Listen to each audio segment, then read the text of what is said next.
অন্তর্বর্তীকালীন সরকারের 6 মাস পার হয়ে গেল, প্রথম অধ্যায় শেষ। আজকের এই অনুষ্ঠানের মাধ্যমে আমরা দ্বিতীয় পর্বে প্রবেশ করলাম।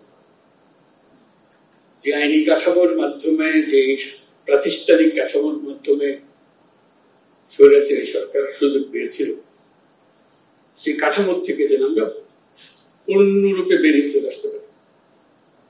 সেই নতুন বাংলাদেশ করার জন্য কি আইন কানুন লাগবে,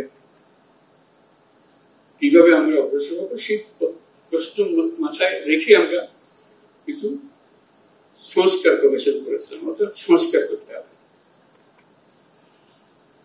তারা এবং তাদের সহকর্মীরা যারা এই কমিশনের সদস্য ছিলেন, তারা যথাসাধ্য চেষ্টা করেছেন সংস্কারটা যেন এমন ভাবে হয় ভবিষ্যতের প্রজন্মরা আমাদের প্রতি কৃতজ্ঞতা প্রকাশ করতে পারে। আইনগুলো ঠিক করে দিয়েছিলেন বলেই আজকে আমরা মজবুত কাঠামো তৈরি করতে পেরেছি, যার উপরে ভিত্তি করে আমরা দেশ গড়ার কাজ করেছি। এবং কমিশনের যারা সদস্য, তারা আপনাদের সঙ্গে বসবে, জিনিসগুলো ব্যাখ্যা করেছেন, চাপিয়ে দেওয়ার জন্য না, চাপানোর ক্ষমতা আমাদের নেই। আমরা একটু লন্ডভন্ড অবস্থার মধ্যে দায়িত্ব নিয়েছি, চেষ্টা করেছি এটাকে কোন রকমে সচল করার জন্য, কাজে লাগানোর জন্য। কিন্তু এই 6 মাসের যে অভিজ্ঞতা, সেটা আমাদের সবাইকে একটা প্রচন্ড সাহস দিল। এই 6 মাসের অভিজ্ঞতা হলো আমাদের দলমত নির্বিশেষে সাধারণ মানুষ সহ, রাজনৈতিক ব্যক্তি সহ, রাজনৈতিক নেতৃত্ব সহ সবাই যে সমর্থন দিয়েছে এই অন্তর্বর্তীকালীন সময়, এটা বোল্ড লেটারে লেখা থাকবে যে সমর্থন আমরা করতে পারি, যে একত্র হতে পারি। আমাদের মধ্যে অনেক তর্ক বিতর্ক করা, দূরত্ব সৃষ্টি করার হয়তো প্রবণতা আছে, কিন্তু এই একটি জায়গায় আমরা এখন এক আছি এবং আগামীতে আমরা এক থাকবো, সে বিশ্বাস আমার আছে।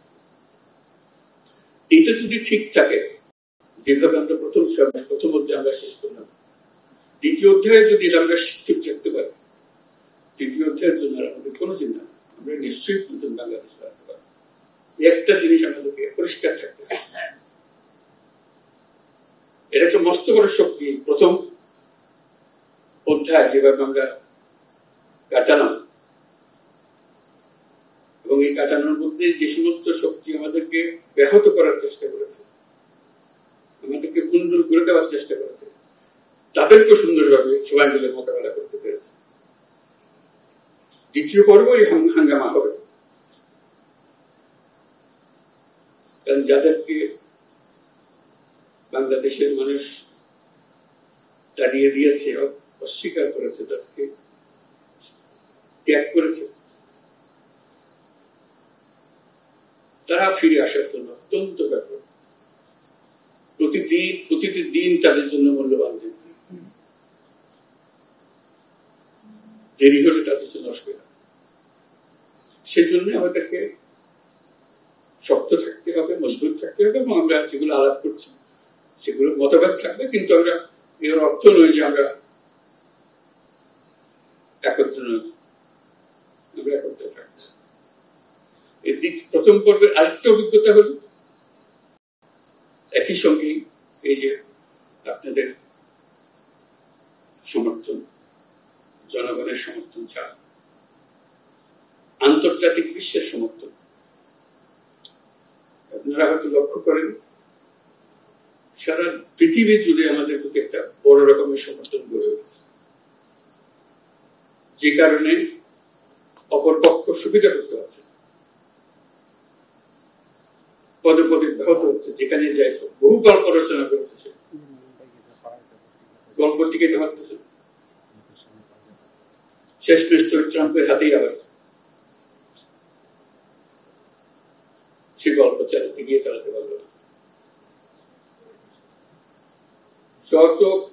ছোট রাষ্ট্র, বড় রাষ্ট্র, ধনী রাষ্ট্র, মাঝারি রাষ্ট্র, সবাই আমাদের করছে। রকমের দ্বিধাগ্রস্ত হয়। তাদের ভাষা শুনলে আমাদের কাছে অবাক হয়। আমরা যখন তাদের সঙ্গে কথা বলতে বসি, বিস্তারিত জানার আগে প্রথমে বলে কি লাগবে বল, আমরা আছি।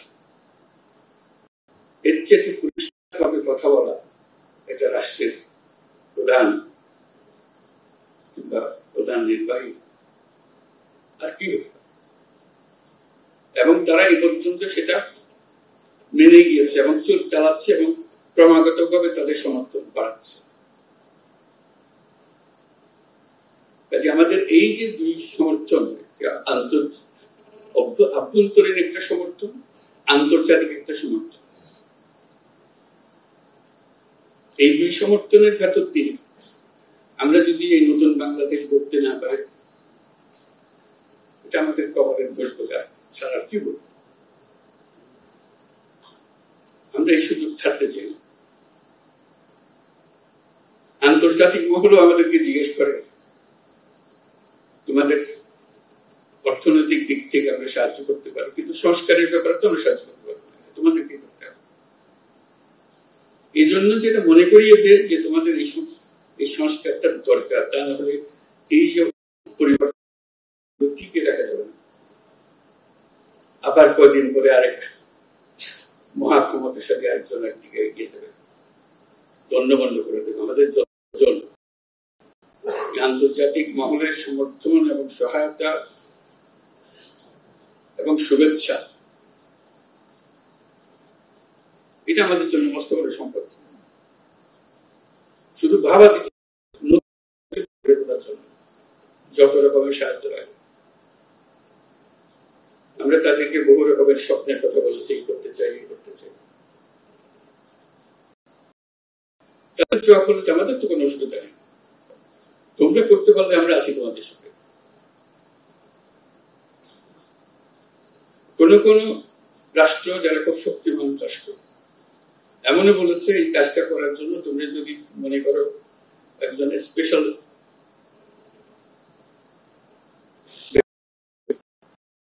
দেওয়া যে আমাদের পক্ষ থেকে তোমাদের সঙ্গে যোগাযোগ রাখবে, যাতে করে তোমাদের কোনো অসুবিধা না হয়।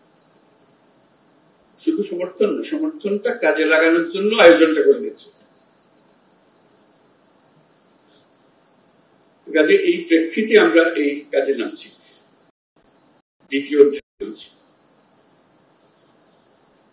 এটাতে আমাদের ব্যর্থ হবার কোনো সুযোগ, আমরা ব্যর্থ হতে চাই না। নানা জনের নানা মতামত থাকবে, তা তো বটে, শিল্পীয় তো সমাজ। এরা সমস্ত জিনিস বিবেচনা করে, দেশের অভিজ্ঞতা বিদেশের অভিজ্ঞতা বিবেচনা করে এটা সুপারিশ মালা তৈরি করে নিয়েছে। মূল্যবান সম্পদ। এই সম্পদ বাংলাদেশের ইতিহাসে রক্ষিত হবে, যেটা এই সুপারিশ করেছে। বাস্তবায়ন করব, তাদের জন্য আপনারা নির্দেশনা দেবেন, যেগুলো করে এই ব্যাপারে সবাই মিলে, এটা একার বাংলাদেশ নয়, সবার জন্য। আপনারাও সবার সঙ্গে পরামর্শ করেন কোনটা ভালো। এই যে নীতিমালা আইন কানুন বানিয়ে দেবো ক্রিকেট খেলার মতো, একবার বানিয়ে দিলে এটা বকে চলতে, এটা একটা ট্রান্সপারেন্ট জিনিস। খেলায় জিতলে কেউ সন্দেহ করবে না গোলমাল করে জিতিয়ে দিয়েছে, এটাকে সে সন্দেহ করবে না, এত ট্রান্সপারেন্ট, সবাই জানে খেলার নিয়ম। এখন যে খেলা চলতেছে এটা খেলা জিতলেও ঠিক মতো জিতলেও সন্দেহ লাগে, ওদের কিছু একটা কলকাঠি নাড়ি করেছে। এই কলকাঠি নাড়ার বিষয়টা আমাদের মনে মনে খেতে, কলকাঠি ছাড়া যে একটা নিয়মে চলতে পারে দেশ, এটা আমরা ভুলে গেছি। আন্তর্জাতিক সমর্থনের কথা বললাম, আরেকটা সমর্থনের কথা বলি, না বলে পারছি না, এটা মনটা বড় হয়ে যায় বলতে গিয়ে। এইসব সমর্থনের কথা বলি, জাতিসংঘের সমর্থন। আপনারা চিন্তা করেছেন যে রিপোর্টটা সালে প্রকাশিত করবে, human rights high commissioner for human rights, তাদের একটি রচনা, তাদের একটি প্রতিবেদন সারা পৃথিবী প্রতিনিধি। এখন কারো বয়ান আর কেউ শুনবে না, বুঝতেই চাই না। আর কত সমর্থন চাই আমরা, একদম অক্ষরে অক্ষরে বলে দিয়েছে কোথায় কাকে মারছে, কিভাবে মারছে। এর থেকে বের হওয়ার তো কার কোনো উপায় নেই।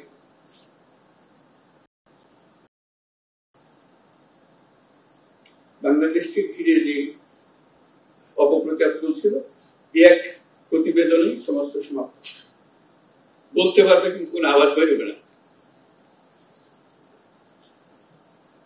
তো সেরকম সমর্থন এবং অন্যান্য প্রতিষ্ঠানের প্রতিবেদন বের হয়েছে, তাদেরও খুবই জোরালো। আমরা সেদিন আয়নাঘরে গেলাম,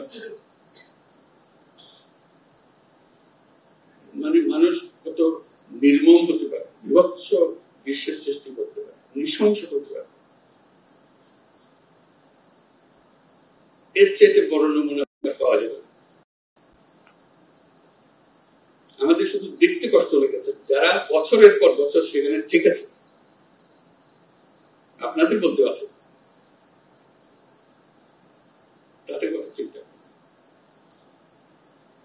তাদের প্রতিটি বর্ণনা, তাদের প্রতিটি অভিজ্ঞতা এই গুম কমিশনের রিপোর্টের মধ্যে সব তুলে ধরা হয়েছে।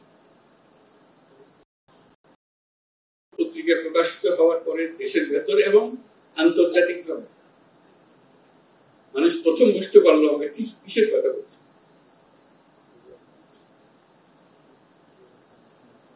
আমরা কোথা থেকে এসেছি। কাজে আমাদের প্রথম পর্বের এই সম্পদ নিয়ে আমরা দ্বিতীয় পর্বে আসলাম। দ্বিতীয় পর্বের সমাপ্তিতেও যেন আমরা উৎসাহ বোধ করি যে হ্যাঁ, আমরা আনন্দ বোধ করি যে আমরা আমাদের যে দায়িত্ব দেওয়া হয়েছিল আমরা সুন্দরভাবে খুব খুশি বুকে সেটা সম্পন্ন করতে পেরেছি। নতুন বাংলাদেশের জন্য এখন তৈরি আমরা যে নতুন নির্বাচনের মাধ্যমে যে সরকার গঠন হবে সেটার ব্যাপারে কোনো প্রশ্ন তুলবে না, যেহেতু আইন কানুন এগুলো সব আমাদের জানা আছে, আইনের মধ্যে রয়েছে, নির্দিষ্টভাবে রয়েছে। এটা নড়চড় করার উপায় কারণ থাকবে, আইন বানানোর কথা, আর এটাকে নড়চড় করতে সুযোগ না দেওয়া সেটার জন্য এতগুলো কমিশন বানাতে হয়েছে। কোন দিক থেকে কোথায় কোনটা করতে হবে সেটা।